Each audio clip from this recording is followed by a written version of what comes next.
What a great unit. Today we're gonna bring you the John Deere X350R riding lawn tractor.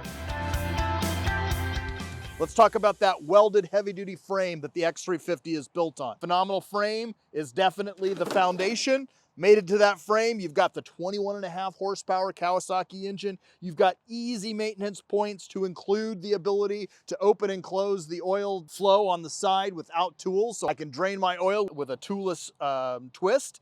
I've got easy access to my fuel filter, my battery, my air filter is right underneath this compartment.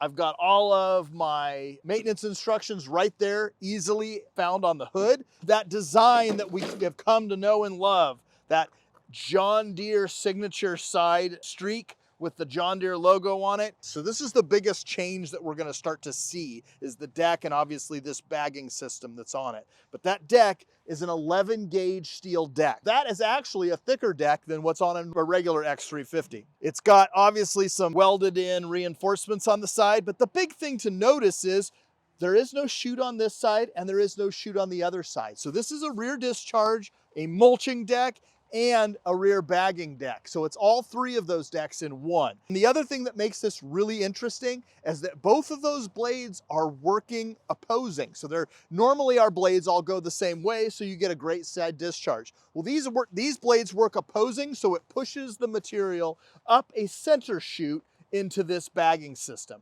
This is an 8.5 bushel bagging system. So that is 2 bushels bigger than what you regularly get on an X350 with a bagging system, an MCS, material collection system.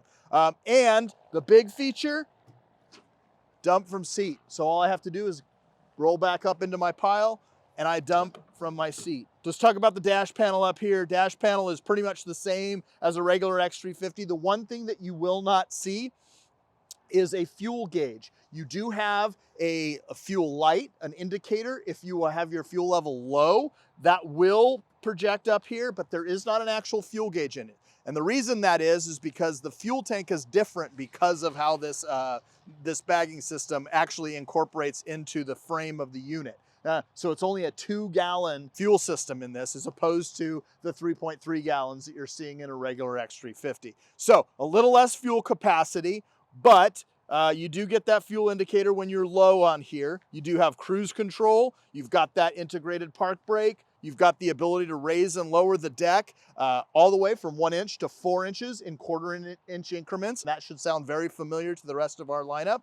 I've got this nice 15-inch high back seat with nice exposed opening, and then I've got my adjustable springs underneath. I can move that seat forward and aft. Right here, I've got a cup holder. We don't create a machine without a cup holder. And then I've got some covered storage in the side. Let's talk about the tires on here. We've got 20 by 10 by 8s in the back. And then right up here in the front, we've got those 15 by 6 by 6 in the front. It does come with a mulch plug in the back. So if I did want to just mulch up materials, that I have the ability to do that. If I want to bag, obviously you've got the bagging system on the back of it. You can take this on and off so you can create yourself a nice shorter wheelbase on here as well. Bagging in the Pacific Northwest is kind of a challenge just because of how wet the grass is in our area.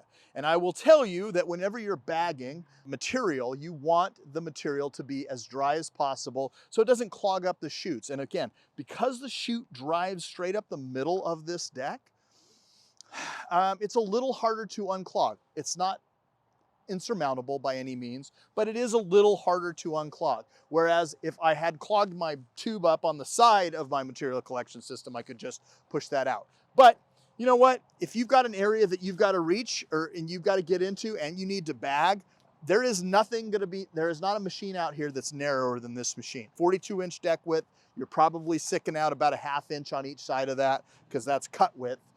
So you're probably about a 43, 44-inch width total on this. We just don't see a ton of these out here very often, but it has been a really, really strong seller in the past, and I think will continue to be because it's all incorporated into one. Plus, it just looks darn good. I appreciate it. We'll talk to you next time on Papé Toolkit. Hi, my name is Jason Hughes. I'm a territory manager out of Eugene, Oregon. I'm also a large property owner and own a lot of the equipment that you see featured in these videos. I hope you find this content helpful. If you have any questions, please comment below.